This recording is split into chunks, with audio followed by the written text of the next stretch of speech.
अखिलेश के सुपारी किलर बने स्वामी प्रसाद मौर्य। जहरीले बयानों से किया अखिलेश का बेड़ा गर्क। अब रामचरितमानस पर दे दिया विवादित बयान। स्वामी के बयान से घिर गए अखिलेश। पूरे देश में मच गया हंगामा। किसी ने सच कहा है, जब नाश मनुष्य पर छाता है, पहले विवेक मर जाता है। स्वामी प्रसाद मौर्य की भी अब सोचने और समझने की शक्ति खत्म हो चुकी है। लगातार जहरीले बयानों की वजह से समाजवादी पार्टी के लिए मुसीबत बनते रहे स्वामी प्रसाद मौर्य ने अब तो लगता है अखिलेश यादव और समाजवादी पार्टी की सुपारी ले ली है। मुलायम सिंह यादव की राम विरोधी छवि से पहले ही परेशान अखिलेश यादव अब स्वामी प्रसाद मौर्य के रामचरितमानस पर की गई विवादित टिप्पणी के बाद जबरदस्त फंस गए हैं। बिहार के शिक्षा मंत्री चंद्रशेखर के बाद अब समाजवादी पार्टी के विधान परिषद सदस्य और पूर्व मंत्री स्वामी प्रसाद मौर्य ने रामचरितमानस को लेकर विवादित बयान दे दिया। कह दिया रामचरितमानस में सब बकवास है। रामचरितमानस से विवादित अंश बाहर होने चाहिए और तो और मानस को पूरी तरह बैन कर देना चाहिए। स्वामी प्रसाद मौर्य यही नहीं रुके, उन्होंने कह दिया कि धर्म के नाम पर विशेष जाति का अपमान किया गया है। क्या यही धर्म है? ऐसे धर्म का सत्यानाश हो। स्वामी प्रसाद मौर्य का यह बयान सामने आते ही हिंदुस्तान की सियासत में बवाल मच गया। अयोध्या के साधु संतों ने स्वामी प्रसाद मौर्य के खिलाफ मोर्चा खोल दिया। अखिलेश यादव को कटघरे में खड़ा कर दिया। तपस्वी छावनी के जगतगुरु परमहंसचार्य ने स्वामी प्रसाद मौर्य और समाजवादी पार्टी को शास्त्रार्थ करने की चुनौती दे दी। सपा नेता स्वामी प्रसाद मौर्य ने रामचरितमानस को लेकर के जो अति निंदनीय बयान दिया है, अयोध्या से मैं तपस्वी छावनी पीठाधीश्वर जगत गुरु परमहंस आचार्य मैं स्वामी प्रसाद मौर्य को शास्त्रार्थ की चुनौती देता हूं और चैलेंज करता हूं कि स्वामी प्रसाद मौर्य रामचरितमानस की एक भी चौपाई शुद्ध नहीं पढ़ सकते हैं। अर्थ करने की बात तो बहुत दूर रही, पहले उसके विषय में जानिए। दूसरी बात, स्वामी प्रसाद मौर्य को मैं ये भी बताना चाहता हूं कि आज जो उनको उनकी पत्नी, उनकी बेटी, उनकी माँ में जो फर्क नजर आ रहा है, यह धर्म जो है तो रामचरितमानस की देन है। नहीं तो अगर रामचरितमानस न होता तो जो व्यवहार वो अपनी पत्नी से करते हैं वही व्यवहार वो अपनी माँ से भी करते, अपनी बेटी से भी करते। इसलिए रामचरितमानस के विषय में कोई भी अंगुली उठाने के पहले एक बार रामचरितमानस को पूरा पढ़िए। जय श्री राम। तो वहीं हिंदू महासभा ने भी समाजवादी पार्टी को अल्टीमेटम देकर कह दिया अपना स्टैंड क्लियर करो और स्वामी प्रसाद मौर्य को हद में रहने की हिदायत दे दी।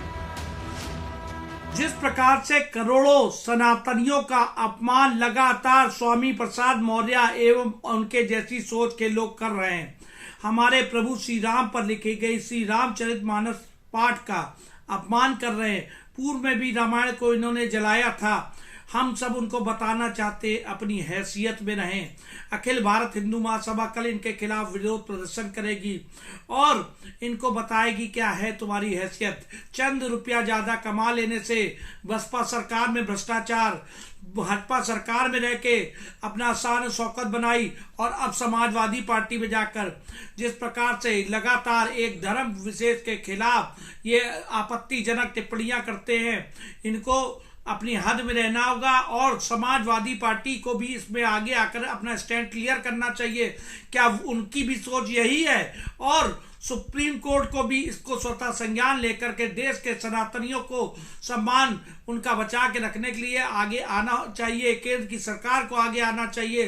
योगी सरकार को उन पे कड़ी कार्रवाई करनी चाहिए। स्वामी प्रसाद मौर्य के बयान से फंसती नजर आ रही समाजवादी पार्टी के मुख्य सचेतक मनोज पांडे ने अब डैमेज कंट्रोल का बीड़ा उठाया।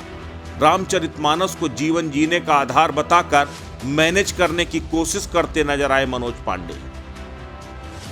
रामचरितमानस का सवाल है, वो हम सब के यहाँ एक ऐसा ग्रंथ है इस भारत के लिए, और मैं कहता हूँ कि बहुत सारे इस भारत के बाहर के लोग रामचरितमानस का अनुसरण करते हैं, पढ़ते हैं और उसे स्वीकार करते हैं।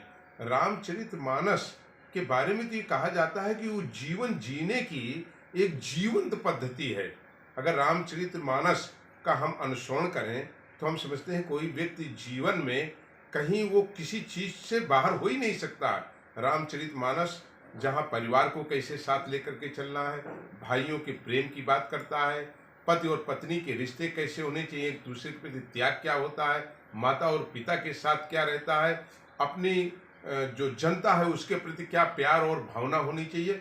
और रामचरितमानस की ही एक चौपाई में लिखा है कि जाति पाति कुल धर्म बढ़ाई, धन बल परिजन गुण चतुराई, भगत हीन नर सोहे कैसा, बिनु जल वरदी देखें जैसा। अब ये देखने की अलग अलग बात है। हम सम्मान तो बाइबल का भी करते हैं, हम सम्मान कुरान शरीफ का भी करते हैं, हम सम्मान गुरु ग्रंथ का भी करते हैं। ये भारत है जिसमें विभिन्न धर्म और जात वर्ग के लोग रहते हैं, विभिन्न धर्मों को मानने वाले लोग हैं। लेकिन अगर हम इन सारे ग्रंथों की तुलना करें तो कहीं ना कहीं सारे ग्रंथ सबको साथ लेकर के चलने का, सबको सम्मान देने का और सब में प्यार और ममता भरने की बात करते हैं। कुल मिलाकर स्वामी प्रसाद मौर्य के बयान ने उत्तर प्रदेश की सियासत में तूफान ला दिया है। जाहिर तौर पर अब ये बयान दूर तलक जाएगा। जब तक ये बयान चर्चा में रहेगा, समाजवादी पार्टी कटघरे पर खड़ी रहेगी। बैठे बिठाए अखिलेश यादव के लिए मुसीबत खड़ी कर दी स्वामी प्रसाद मौर्य ने। अस्तित्व न्यूज यूपी के लिए लखनऊ से ऋतिक श्रीवास्तव की रिपोर्ट।